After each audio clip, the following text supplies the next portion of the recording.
प्रेम से बोलिए शंकर भगवान की जय, गौरा माता की जय, कार्तिक गणेश की जय। तो देखिए गुरु भाई ना आप लोग के बीच बहुत सुंदर शिव चर्चा के कहानी सुनाओ तनी। हमरी कहानी के आप सब शुरू से लास्ट तक सुनम आ सुन के कमेंट बॉक्स में बताइब कि हमार कहानी सुन के आप सबके कैसन लगल बाटे, और कमेंट बॉक्स में सुन के आप सब हर हर महादेव लिखब।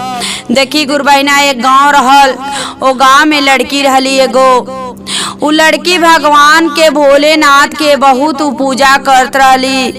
उ बहुत गरीब, उनकर माई दादा जवन लोग रहल लोग बहुत गरीब रहल लोग, लेकिन वो लड़की के इतना ज्ञान रहल कि भगवान के भक्ति कैले से भगवान महादेव जी कुछ दिन के सुधार करे ने ना करिए तब वो उन्हीं के शरीर देवल हवे और उन्हीं के नाम से पूजा कैल बढ़िया बा।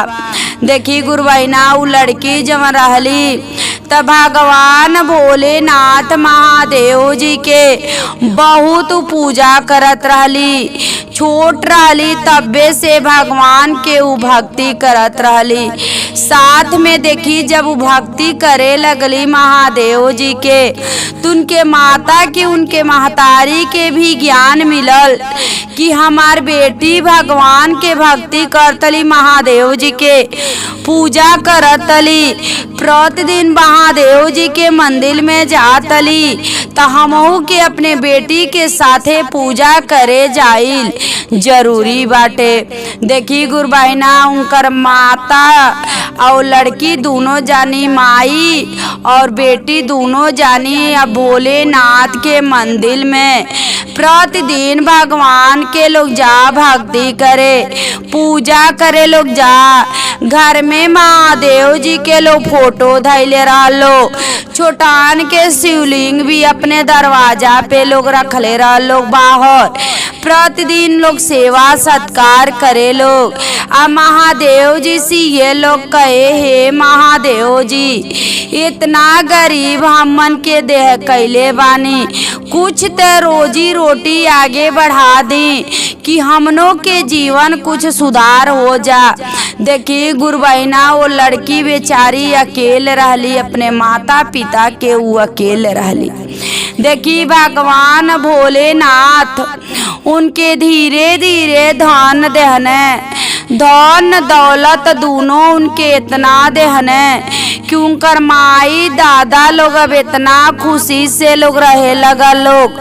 उ लड़की भी इतना खुशी से रहे लगली आ भगवान के भक्ति करे। उ देखी कहीं भी गुरु भाई ना चर्चा होके तो अपने माता पिता से कहे कि ये माई ए दादा हम जातनी, आज चर्चा होता हम जातनी चर्चा में। माई कहे बेटी से ए बेटी चला तू चलबू तो हम का करब घरे, हमहू चला चर्चा में तोहरे संगे हमहू चला तनी। देखी गुरु बहिना माता और बेटी, माई और बेटी दोनों जानी लोग अब चर्चा में अपन लो जा।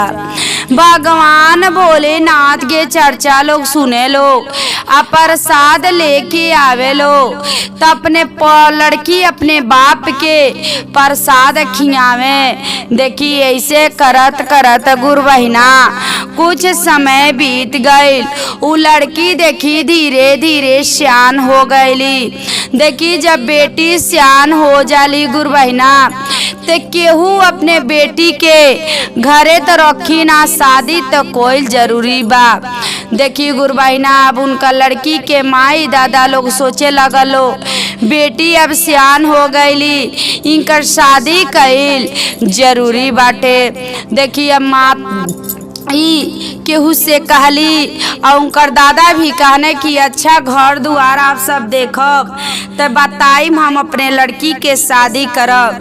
देखी गुरु बहिना केहू बतावल कि हैया शादी बाटे, फलाने जगह शादी बा, बहुत अच्छा शादी बा, वो घर में आपके बेटी जइए तो रज गज पे रहिए, बहुत सुख करिए।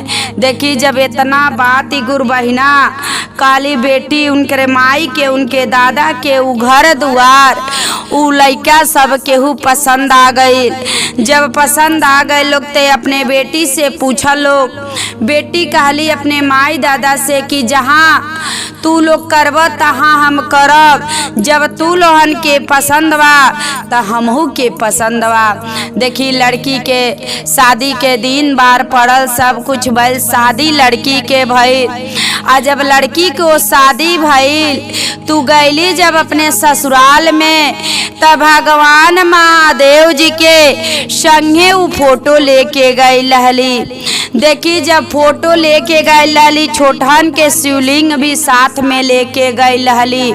जब लड़की वो घर में दुल्हन बन के गईली तो देखी लड़की अब वो घर में जब दुल्हन बन के गईल बाली तो वहाँ देखी भगवान के सोचली कि हम ते अभी दुल्हन हो गईल बानी तो कहीं तो जा नहीं पाई, अरे 2-4 साल बीत जाई तो अपन कहीं बाहर निकल के जाई। देखी मन में तो लड़की बहुत अच्छा, देखी गुरु बहिना ज्ञान सिखले वाली, लेकिन देखी अब का कैली जौन उनकर घर ससुराल के जौन उनकर घर रहल तो बहुत बड़ा अगना रहल। वही अगना में का कैली शिवलिंग के रख देली, आ फोटो रख देली, आ वही जा देखी अब का कैली भोलेनाथ के लगली पूजा करे, रोज सुबेरे लगली उनके अगरबत्ती देखावे, सब पूजा अपन घर ही में करे। देखी गुरु बहिना वही घर में एगो ढोंगी बाबा आइल रहने, वही घर में एगो ढोंगी बाबा रहने। इहे लोग इनकर सास ससुर बोलवले रहा लोग कि हमरे घर में जो भी अगर दुख होता ती जब बाबा कहले बाने कि दुख होता तो तोहर लोन के दुख करे के निम्मन हम बानी, तोहर लोन के जवन उपाय बताई तवन उपाय तोहर लोन करिह। देखी गुरु बहिना उ ढोंगी बाबा ते जब तक ही लड़की वो घर में दुल्हन बन के ना गईली तब तक तो उ बहुत ठगत रहने वो घर में।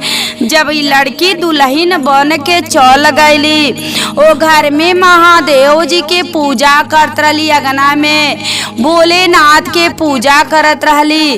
तो देखी ढोंगी बाबा जब देख लहने, अरे इनकर पतोही ते जवन आइल वाली इतना पूजा करतली, ई तो बहुत गलती अब होता, अगर हम इनकर कोनो उपाय रचम ना तो देखिए घर में से हम कुछ कमा ना पाई।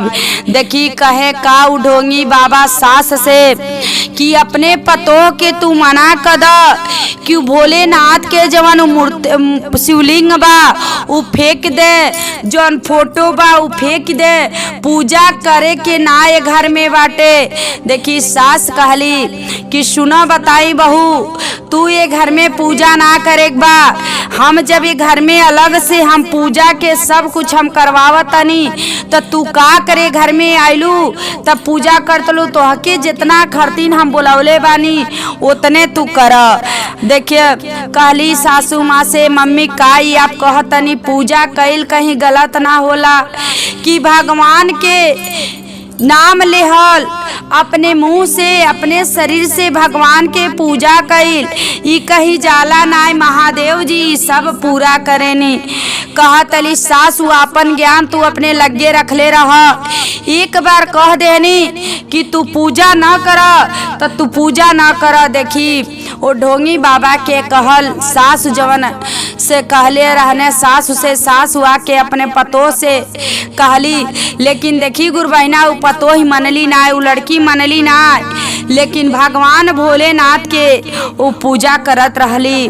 देखी ननद भी उनके डटली, सास भी डटली, उनकर पति देव भी डटने, ससुर भी डटने, पूरा परिवार लोग उनके डांटलो, पूरा परिवार लोग उनके कहल लोग की पूजा न कर, तू काहे बात ना मानतलू। अगर तो के घर में पूजा पाठ करे बा तो तू ये घर से बाहर निकल जा। देखी कहली ये मम्मी चाहे अपने पति देव से कहली ये स्वामी जी ये आप काहे कहतनी कि पूजा कैल तो कहीं जाला ना, कहीं आप वो बाबा के कहल आप सब मानतनी। अरे आप सब जो करतनी तो करी, लेकिन हमहू के घर में आयल बानी ते घर में के हमहू सदस्य हई, ये घर में हमहू हई, हमहू के जौन मन में ललसा अगर आपके सबके का ना हम करतनी सब करतनी, लेकिन इतना हम पूजा करतनी त काहे हम बाउर हो जातनी।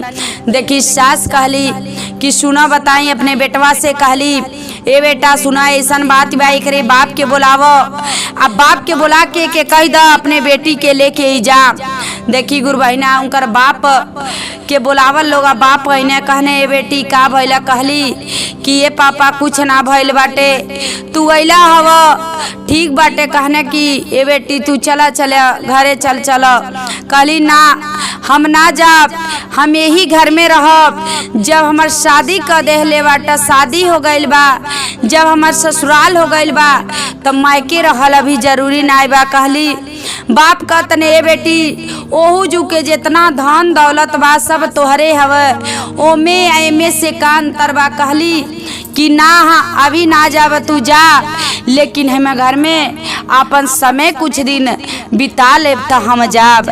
देखी अपने बाप के कहली कि क्रिया खियोली, कहली तू चल जाएगा वापिस, ले हम ना तोहरे संगे जाए, मगर हमार मरल मुँह देखल चाहो तो हम तोहरे संगे हम जाई। देखी ऐसा क्रिया धरौली, बाप बेचारा वहाँ से रोवत के चल गई ने। और जब रोवत के चल गई ने तो कहने कि बेटी अपने मालकिन से जाके अपने मेहरारू से कहतने कि जौन बेटी वाली भगवान के वहाँ पूजा करतली तो केहू पूजा के महत्व तो नहीं जाना तटे, वो बेटी के हमरे वही खरतीन इतना सांसत होता। देखी महतारी गैल वाली महादेव जी के मंदिर में आ कैसे का कहतली महादेव जी से। गुरुबहिना आप सब सुनी, कहतली कि महादेव जी से कि हमार बेटी तो गैली ससुराल, अब केतना तो पूजा कैली सब कुछ कैली, गैली ससुराल, ससुराल में पूजा करतली, वहाँ उनकर कौनो सम्मान नहीं बा। हे महादेव जी अब कहाँ बानी कि आप तो कुछ देखौती। देखी गुरुबहिना आप सुनी कैसे का कहतली महादेव जी के लगे। सुनी सुनिए महादेव, सुनी सुनिए महादेव, हमारो जो बाती सुनी सुनी, जवान जो बाली जो ही बेटी जो रौरे ना जो दुखवा काटली। अरे जवान जो बाली बेटी जो रौरे इतना जो दुखवा काटेली। अरे सुनी सुनी सुनी सुनिए महादेव, हमारो जो दिलवा के बतिया, अरे राउर जो देहल बेटी जो बाली ससुरा में दुखवा काटेली।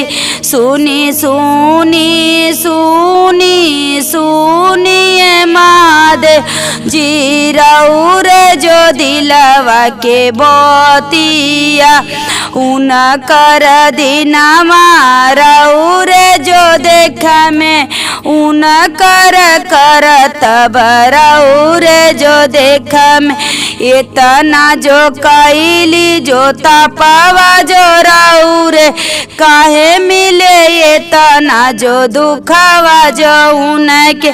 सुनी सुनी सुनी सुनिए महादेव, हमारो जो दिलवा के बतिया जो सुनी, राउर जो बेटी रोवेली ससुरा, उनकर दुखवा सुनती महादेव।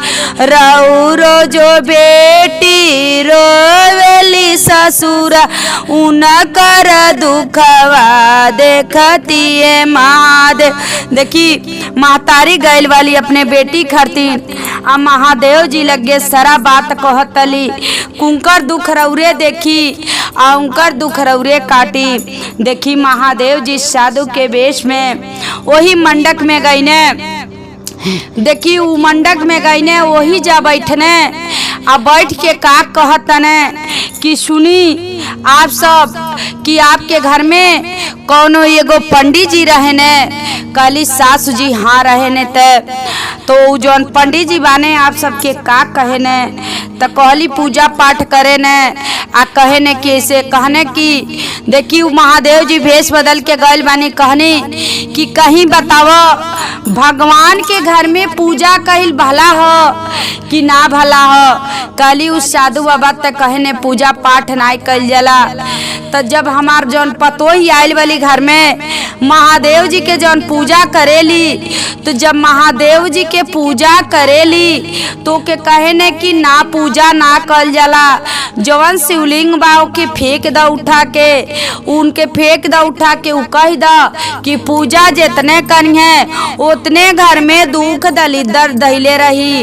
देखी जब इतना बात उ कहने साधु बाबा कि सही बात हो वैसे कहने बाबा। कहली हाँ सारा बात येहू यो पंडित जी रहने इनहू से पंडित जी के बारे में सारा बात बतौने। आ जब सारा बात बतौले बाने जैसे पंडित जी वो दरवाजा पे आयल बाने आ दूर से देखने की तो कोनो और एगो ब्राह्मण बैठ के इनके घरे बातचीत करत ने। आ जैसे बातचीत करत ने आके बैठने कहने पंडित जी रौरे का करे घरे आयल बानी। कहने अरे रौरे जौन काम करत तनी हमहू आयल बानी उहे काम करे। कहने कि अरे हमारी घर है हम जौन काम करतनी हम इतना से इतना कहनी तापे घर में का करे आ पावतनी। कहने कि ना देखिए अब पंडित जी में लड़ाई होखे लगल। जब पंडित जी में लड़ाई होखे लगल तो जौन पंडित जी आयल बाने उ पंडित जी देखी महादेव जी बानी। अब महादेव जी देखी ऐसा उनके कहने कि वही जब पंडित जी के जान चल गई।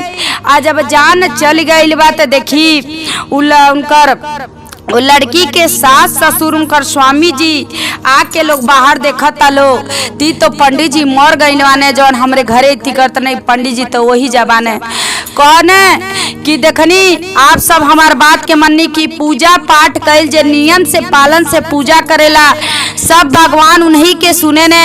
ये आपके घर में आके इतना ढोंग करत रहने कि आपके घर ही बर्बाद करतन ने। बताई आपके बेटी के अनहर आँख कैसे भइल बा। सब इनके वजह से भइल बा, सब इनके वजह से भइल बा। सरा ई कहने कि सरा राउरे बहू के लगी। लेकिन देखी राउर बहू जौन वाली भगवान भोलेनाथ के बहुत पूजा करेली। यही से भगवान महादेव जी उनके पे खड़ा बनी कि भगवान महादेव जी सब उनका साथ देतनी। कि वही जा उनके सास ससुर उनके स्वामी जी के आँख खुलल, ज्ञान मिलल कि हमार जौन बहू वाली पतोही वाली घर में अच्छा के ही लिए करत अली। लेकिन हम कहाँ से कहाँ मरमती फिर गल। काहे से कि वो जौन ढोंगी बाबा रहने ये लोगन के बुद्धि मार देले रहने, ज्ञान ना रहल। लेकिन देखी महादेव जी आके सारा ज्ञान दे के चल गए बनी। अब देखी वही लड़की के घर में बहू बन के अब कितना बढ़िया से रहत अली। उनकर सास ससुर ननद और उनकर स्वामी जी सब के हुमानत अटे। तो देखी गुरु बहिना पूजा कैल कहीं जाला नहीं आज नहीं तो कल ओकर हमके मिली। तो देखी वो लड़की के कितनो दुख मिलल लेकिन वो मंडक से गईली ना। अपने बाप के भी कह देली तू जा, हम जब हमार घर में यही जा रही ये घर है ये दुआर है तो हम यही जा रहा। तो देखी महादेव जी वो लड़की के समय कैसे सुधरले बानी। तो महादेव जी के पूजा कैल ना छोड़ले रहली, महादेव जी के नाम लेत रहली। तो गुरु बहिना आप सब भी ऐसन गलती ना करब। भगवान के भक्ति कैल कबो ना भुलाई, भगवान के भक्ति कैल कभी जाला ना कहीं। हर हर महादेव।